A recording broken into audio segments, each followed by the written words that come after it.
Hello students, I am Anita. I hope you all are very good at your home and doing your studies well. So today we are going to start Directorate of Education worksheet number 41. It's science worksheet for 10th class and it is from chapter carbon and its compounds. So let's start. We have studied till now that carbon atoms can be linked together to form chains of varying lengths. तो ये क्या है, we have already studied in last worksheet कि carbon क्या करता है, एक दूसरे से लिंक होकर और क्या बनाता है, एक लंबी चेन बनाता है. हमने बताया भी था ये क्या था, इसकी कैटिनेशन पावर थी कि एक दूसरे से कार्बन कार्बन एटम जुड़ते हैं, ये that is a catenation power. These chains can be branched also, ये ब्रांच्ड भी हो सकती हैं, जैसे एक कार्बन, दो कार्बन, यहाँ पे तीन, और ये जुड़ते जा रहे हैं आपस में, और फिर ये ब्रांच्ड भी हो सकते हैं. कार्बन यहाँ पे अटैच हो सकता है, ऊपर भी और चल सकता है, तो ये क्या है, ब्रांच्ड भी हो सकते हैं. In addition, hydrogen atom or other atoms on these carbon chains can be replaced by any of the functional groups. ये जो एक हाइड्रोजन एटम है उसका वो किसी भी फंक्शनल ग्रुप से रिप्लेस हो सकता है, वो चाहे वो एल्कोहल ग्रुप हो या एल्डिहाइड वाला हो या कार्बोक्सिलिक ग्रुप हो. तो बताया था ना, एक हाइड्रोजन उससे रिप्लेस होकर वहाँ पे वो ग्रुप अटैच हो जाता है.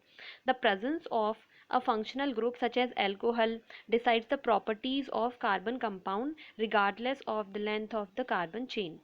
तो ये क्या बोलना चाह रहे हैं कि जब अल्कोहल उस पर अटैच हो गया है कार्बन चेन में आके, तो फिर ये चीज़ मैटर नहीं करती कि कार्बन की लेंथ कितनी लंबी है. मैटर क्या करता है कि कौन सा ग्रुप है. तो अल्कोहल ग्रुप वहाँ पे अटैच है तो प्रॉपर्टी उसके अकॉर्डिंग होगी, अल्कोहल के अकॉर्डिंग उसकी जो प्रॉपर्टी है वो कार्बन कंपाउंड की वो अल्कोहल की वजह से वो सबकी एक जैसी रहेंगी, किसी की चाहे चेन लंबी है या किसी की छोटी है. For example, the chemical properties of CH3OH, C2H5OH, this is methanol, ethanol, propanol, butanol, are very similar. इनकी प्रॉपर्टीज़ क्या हैं, बहुत ही सिमिलर होती हैं केमिकल प्रॉपर्टीज़. जैसे अगर इनका हम ऑक्सीडेशन करेंगे तो ये क्या बनाएंगी, कार्बोक्सिलिक एसिड बना देंगी, चाहे वो मीथेनॉल हो, इथेनॉल हो, ये आपको आगे आएंगी डिटेल में जो केमिकल प्रॉपर्टीज़ हैं. तो such a series of compounds in which the same functional group substitutes for hydrogen in a carbon chain is called a homologous series. तो जब हाइड्रोजन रिप्लेस होगा किसी एक फंक्शनल ग्रुप से, जैसे यहाँ पे एल्कोहल का दिखाया हुआ है, पर कार्बन एटम है जो उनका नंबर चेंज हो रहा है, जैसे यहाँ पे कार्बन 1 है, यहाँ पे कार्बन 2 है, यहाँ पे कार्बन 3 है, पर ग्रुप क्या है यहाँ पे, सेम है. तो ये क्या है, ये होमोलॉगस सीरीज हो गई, क्योंकि यहाँ पे कार्बन तो सेम है और चेंज होते जा वो सॉरी फंक्शनल ग्रुप सेम है, लेकिन चेंज क्या होते जा रहे हैं, कार्बन के नंबर चेंज होते जा रहे हैं. नेक्स्ट है, if we look at the formula of successive compound से CH4, C2H6, these differ by a CH2 unit. C2H6 and C3H8, these differ by a CH2 unit.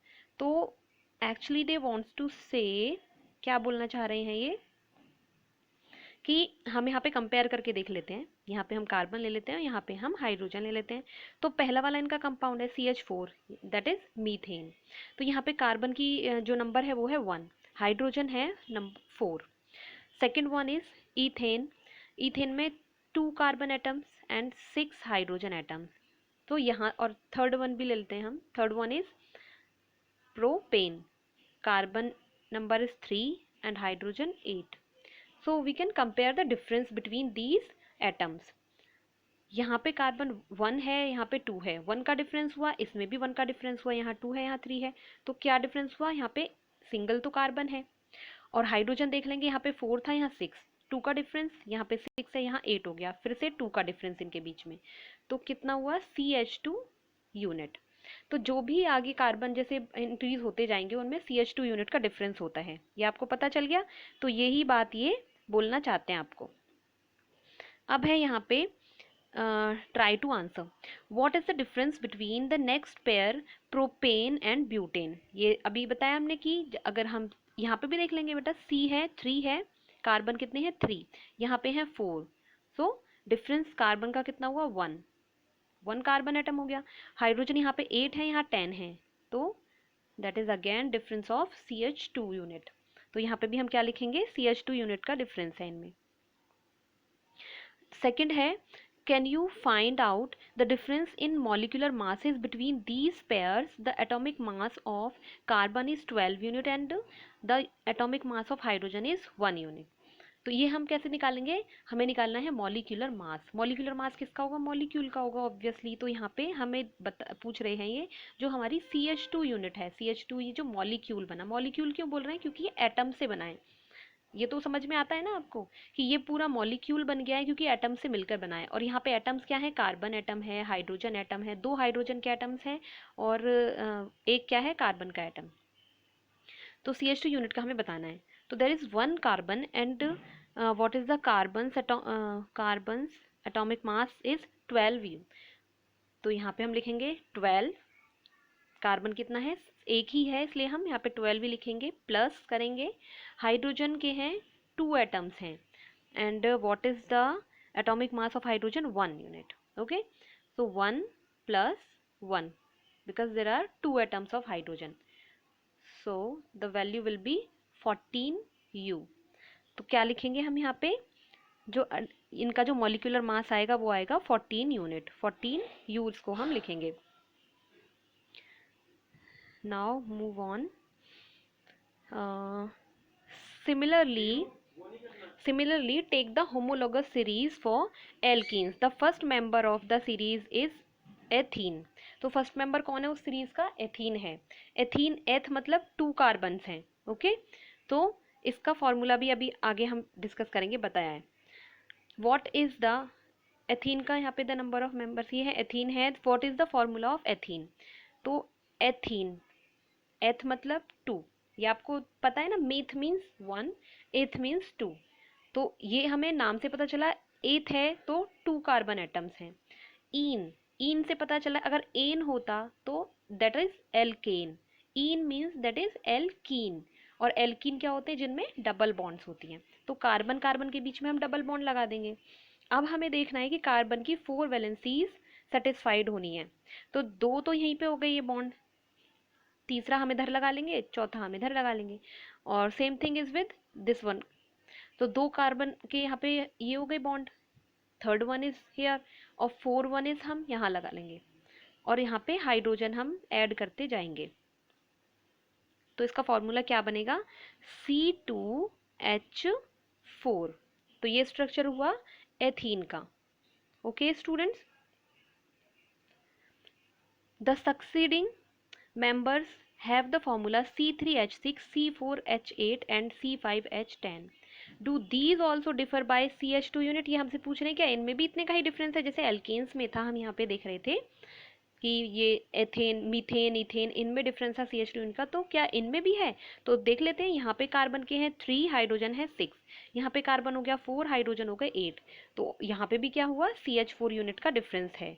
तो यही लिखेंगे. Yes, these also differ by a unit CH2.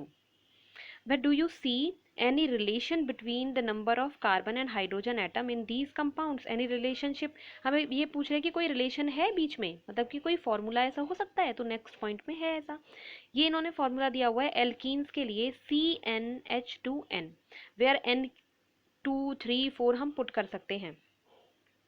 तो अब देख लेते हैं हम. इसको फॉर्मूला है CnH2n. Okay students, CnH2n.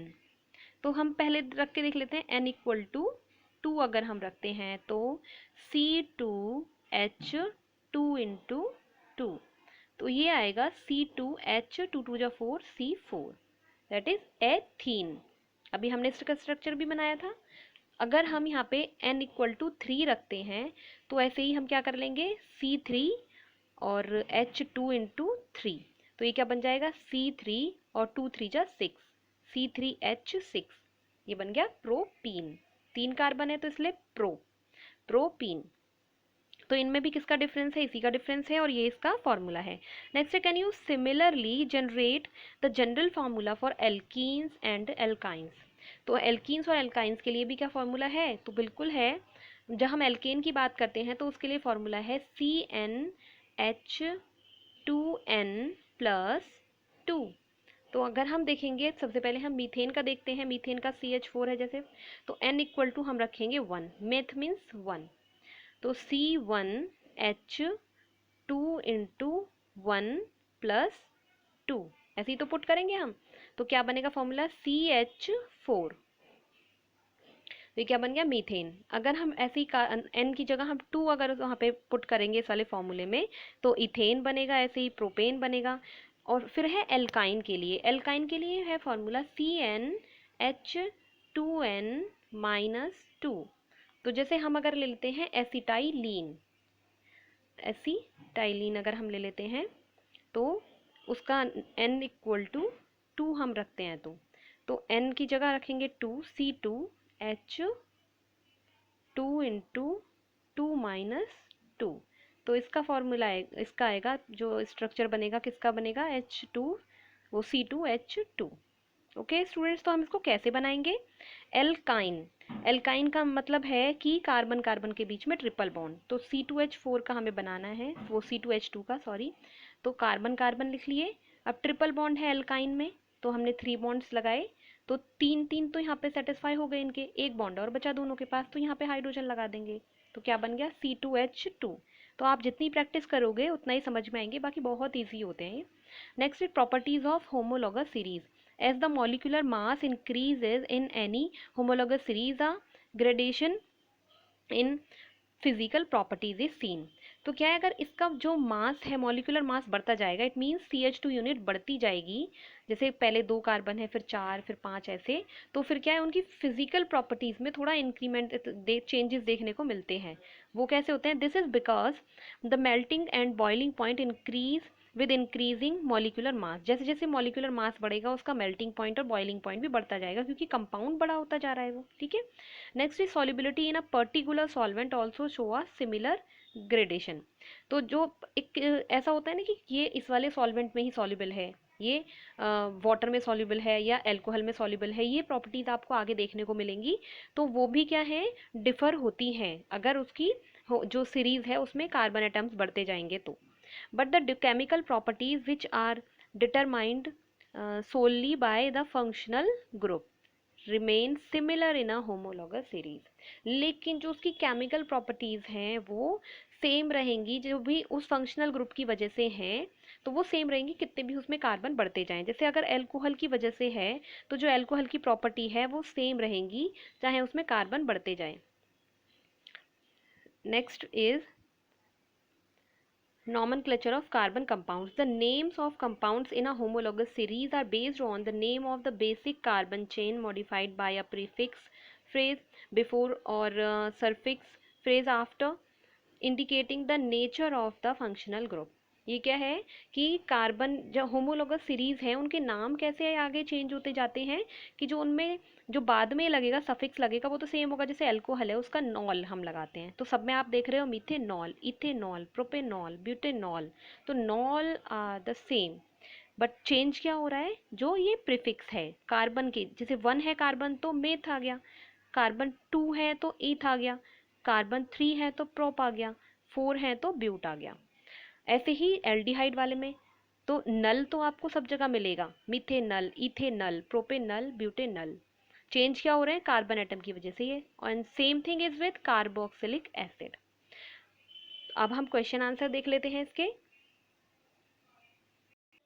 तो question number 1, define a homologous series. Homologous series हम यहाँ से देख लेंगे इसकी डेफिनेशन, यहाँ पे है सच a series of compounds in which the same functional group substitutes for hydrogen in a carbon chain is called a homologous series। ठीक है, तो यहाँ से हम देख लेंगे homologous series का। फिर है इसके बाद give the name and structural formula of homologue of the C4H9OH। तो ये क्या है, ब्यूटेनॉल है। तो इसका जो इन्होंने ये पूछ रहे हैं कि जो इसका होमोलॉग है उसका स्ट्रक्चरल फॉर्मूला और नेम बताना है। तो वैसे तो ये भी सारे इसी के हैं। ये है ब्यूटेनॉल जो यहाँ पे दिया हुआ है C4H9OH, ये ब्यूटेनॉल है। और इसके जो होमोलॉग हो गए कौन हो गए, प्रोपेनॉल, इथेनॉल, मिथेनॉल। पर हम देख लेते हैं इसका बड़ा वाला पेंटेनॉल देख लेते हैं। तो उसका फॉर्मूला कैसे बनाएंगे, पेंटेनॉल, पेंट मतलब 5, तो 5 कार्बन यहाँ पे ड्रॉ कर लेंगे पहले, 4 5। अब क्या करेंगे कि 4 वैलेंसी होती हैं, 4 वैलेंसी होती हैं, तो we have to satisfy its 4 valencies. तो यहाँ पे हाइड्रोजन अटैच करते जाएंगे, ठीक है। तो इस वाले कार्बन की अगर आप देखोगे तो एक वन बॉन्ड्स आप कर देखोगे तो 1 2 3 4 4 बॉन्ड्स हो गए। इसके भी आप देखोगे 1 2 3 4 4 हो गए। तो सब में हाइड्रोजन अटैच करते जाएंगे। तो आप इसका स्ट्रक्चर ऐसे ही बनाओगे, यहाँ पे भी हाइड्रोजन, यहाँ पे भी हाइड्रोजन, यहाँ पे भी हाइड्रोजन, यहाँ पे भी। लेकिन जो एक है, क्या, क्योंकि ये क्या है, प्रोपेनॉल, तो यहाँ पे हम एल्कोहल ग्रुप अटैच कर देंगे जो एक कार्बन है उस पर, एक हाइड्रोजन को रिप्लेस किया और OH ग्रुप वहाँ पे ऐड किया। तो किसका फॉर्मूला हो गया ये, पेंटेनॉल का फॉर्मूला हो गया। तो आप इसको लिखेंगे और नाम भी लिख देंगे इसका, पेंटेनॉल, और इनको थोड़ा याद भी करेंगे आप। अब है number second, the general formula of a homologous series of carbon compound is CnH2n। Right the molecular formula of third and fourth member of series. Molecular formula बताना है इसी। CnH2n किसका था, ये हमने देखा था, यहाँ पे भी है, ये है CnH2n किसका था, ये एल्कीन्स का है ना, यहाँ पे एल्कीन्स। तो इसका थर्ड मेंबर का मतलब है जहाँ पे कार्बन एटम 3 होंगे, और fourth member which has 4 carbon atoms, ठीक है। तो हम देख लेंगे कि कार्बन अगर इसके फॉर्मूले से हम बना लेते हैं CnH2n, तो उन्होंने बोला है थर्ड मेंबर, तो n इक्वल टू 3। तो हम क्या पुट करेंगे, n इक्वल टू 3, तो C3H2 इंटू 3, तो क्या बना ये C3H6, 2 3 जा 6, ये 3 थोड़ा ठीक नहीं है, C3H6। तो ये क्या हो जाएगा, ये होगा प्रोपीन। और अगर हम देखें 4 वाला, तो फोर्थ मेंबर इसका कौन सा होगा, हम रखेंगे जब n इक्वल टू 4, तो C4H2 4 जा 8, C4H8, ये होगा ब्यूटीन, ठीक है। 4 कार्बन है इसलिए ब्यूट, और एल्कीन है इसलिए इन, ब्यूटीन। तो स्टूडेंट्स, आप इस तरीके से इसके आंसर्स करेंगे, एंड आई होप आपको समझ में आया होगा। अगर समझ में आया है तो वीडियो को लाइक करें। Okay, thank you.